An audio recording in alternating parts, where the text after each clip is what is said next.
ఓం నమ శివాయ. కార్తీక మాసంలో 5వ రోజండి. 5వ అధ్యాయం గురించి మనం తెలుసుకుందాము.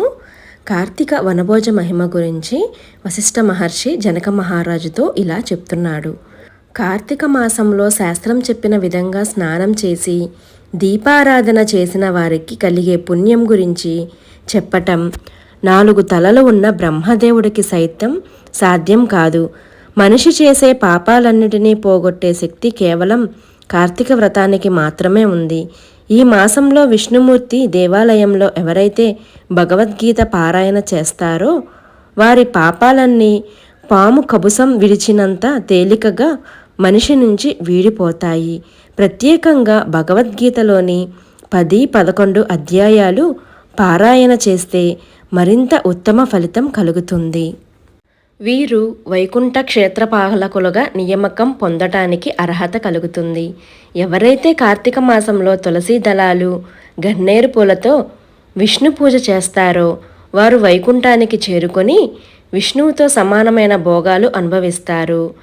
కార్తికే స్థితే వనభోజన మాచరేత్ సయాజీ వైక్షవం ధామ సర్వ పాపై ప్రముచ్యత్యే.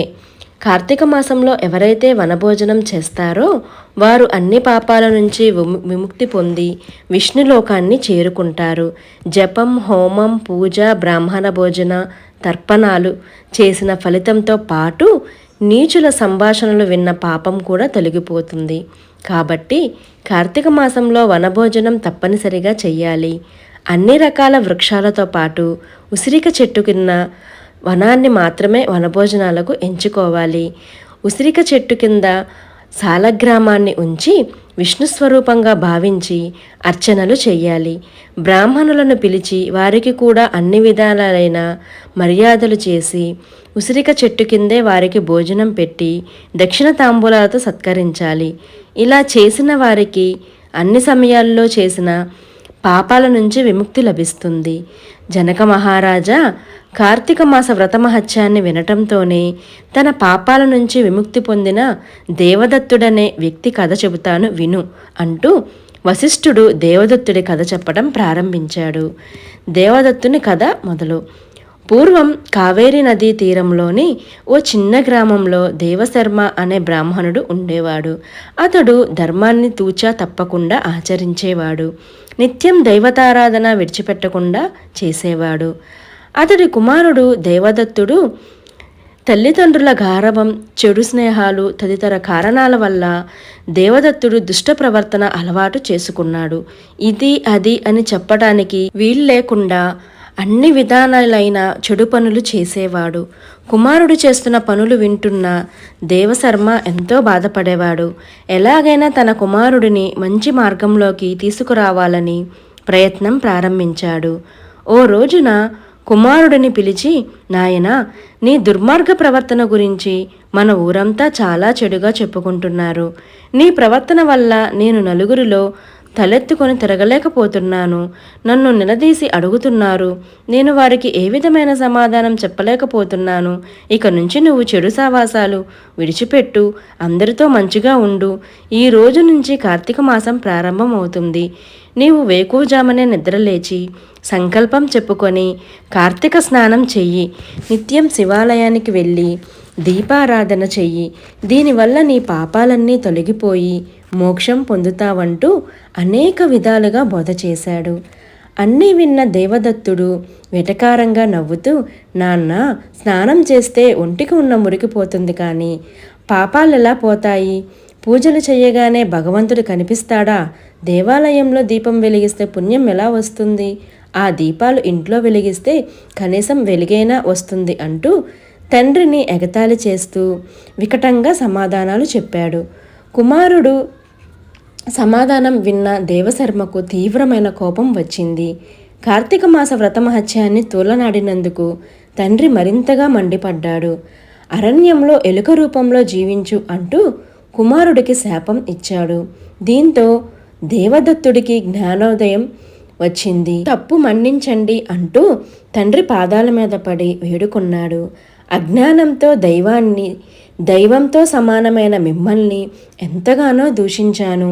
నా పాపానికి ప్రాయశ్చిత్తం చెప్పండి, శాపం నుంచి విముక్తి కల్పించండి అంటూ ప్రాధేయపడ్డాడు. కుమారుడిలో కలిగిన మార్పును తండ్రి ఎంతో సంతోషించి శాపం తొలగే మార్గం సూచించాడు. అరణ్యంలోని మర్రి చెట్టు త్వరలో ఎలుకగా జీవించు. ఎప్పుడైతే కార్తీక మాస వ్రత మహత్యాన్ని పూర్తిగా వింటావో అప్పుడే నీకు శాప విమోచనం కలుగుతుందని చెప్పాడు. తండ్రి శాపం కారణంగా అప్పటికప్పుడే ఎలుకగా మారిన దేవదత్తుడు అరణ్యంలోకి పారిపోయాడు. అక్కడి ఓ మర్రి చెట్టు త్వరలో నివాసం ఏర్పాటు చేసుకున్నాడు. అది కావేరీ నదికి సమీప ప్రాంతం కావటంతో నదీ స్నానం కోసం వచ్చేవారు వెళ్ళేవారు ఈ చెట్టు కింద కాసేపు విశ్రాంతి తీసుకునేవారు. వారి వల్ల ఎన్నో చక్కటి ఆధ్యాత్మిక విషయాలను ఎలుక రూపంలో ఉన్న దేవదత్తుడు వింటుండేవాడు. ఓ రోజున విశ్వామిత్ర మహర్షి తన శిష్యులతో కలిసి అక్కడకు వచ్చాడు. చెట్టు నీడలో విశ్రాంతి తీసుకున్నాడు. అక్కడే తన శిష్యులకు కార్తీక మాస వ్రత మహత్యాన్ని చెప్పటం ప్రారంభించాడు. ఇంతలో ఓ బోయేవాడు అటువైపు వచ్చాడు. విశ్వామిత్రుడు చెబుతున్న మాటలు విని పూర్తిగా మారిపోయాడు. తన కిరాతక జీవితం పట్ల తనకే అసహ్యం కలిగింది. నెమ్మదిగా విశ్వామిత్రుడి దగ్గరకు వెళ్ళి ఆయనకు నమస్కరించాడు. స్వామి, మీ మాటలు విన్న నాకు మంచి బుద్ధి కలిగింది. మిమ్మల్ని చూస్తుంటేనే ఏదో చెప్పలేని ఆనందం కలుగుతుంది. మీరెవరు, ఎక్కడి నుంచి వచ్చారు అంటూ అనేక విధాలుగా ప్రశ్నించాడు. అందుకు విశ్వామిత్రుడు సమాధానం చెబుతూ, ఓ బోయవాడా, మేము మహర్షులం, కావేరీ నదిలో స్నానం చేయాలని వచ్చాం అంటూ వివరాలన్నీ చెప్పాడు. విశ్వామిత్రుడు ఇప్పుడే స్నానాలు ముగించుకొని ఈ చెట్టు నీడలో విశ్రాంతి తీసుకుంటున్నాము, కార్తీక మహత్యాన్ని చెప్పుకుంటున్నాము, నువ్వు కూడా విను అంటూ బోయవాడికి స్వాగతం చెప్పాడు మహర్షి. ఈ విధంగా చెప్పుకుంటున్న కార్తీక మహత్యాన్ని ఎలుక కూడా విన్నది. తండ్రి చెప్పినట్లు శాపం నుంచి విముక్తి కలగడంతో బ్రాహ్మణ రూపాన్ని పొంది శివలోకాన్ని చేరుకున్నాడు బోయవాడు.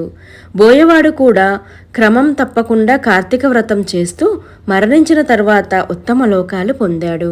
కాబట్టి జనక మహారాజా, కార్తీక మాసంలో తెలిసి చేసినా తెలియక చేసినా ఏ చిన్న కార్యమైనా గొప్ప పుణ్యాన్ని కలుగజేస్తుంది. ఈ లోకంలో సిరి సంపదలు, పరలోకంలో శివసన్నిధి కోరుకునేవారు తప్పనిసరిగా కార్తీక మాస వ్రతాన్ని ఆచరించాలి. స్కాంద పురాణంలో వశిష్ఠ మహర్షి చెప్పిన కార్తీక మాస వ్రత మహత్యంలోని 5వ అధ్యాయం సమాప్తం. ఓం నమః శివాయ, ఓం నమః శివాయ, ఓం నమః శివాయ. ఈ కథ మీకు చక్కగా అర్థమైనట్లయితే ఒక్క కామెంట్ చేసి, లైక్ చేసి, షేర్ చేసి, సబ్స్క్రైబ్ చేసుకోండి. Thank you for watching.